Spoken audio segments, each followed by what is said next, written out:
হাসানের লাশকে শেষ গোসল দেওয়া হলো। সাদা কাপনে মোড়ানো হলো তার মৃত শরীর।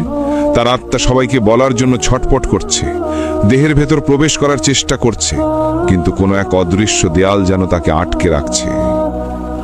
হাসানের লাশকে সবাই খাটিয়াতে করে নিয়ে যাচ্ছে।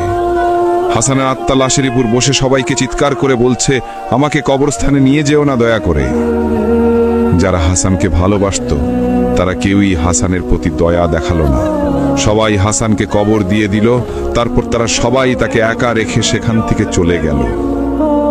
হঠাৎ হাসান অনুভব করল কবরের মাটি ফাঁকা হচ্ছে। দুজন ফেরেশতা প্রবল আলো নিয়ে হাজির, মুনকার ও নাকির। তারা গর্জে উঠলেন, মান রব্বুকা।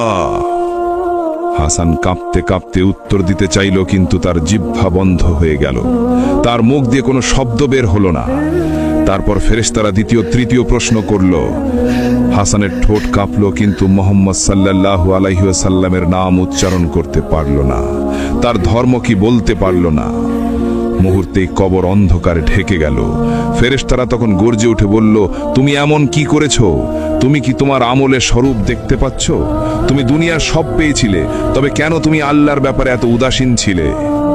হাসানের আত্মা তখন আফসোস করে কান্না করতে করতে বলল, হায় আল্লাহ, আমি যদি মাটি হয়ে যেতাম। ভিডিওটির পরের পার্ট দেখতে ভিডিওতে লাইক, সাবস্ক্রাইব ও ফলো দিয়ে সাথেই থাকুন।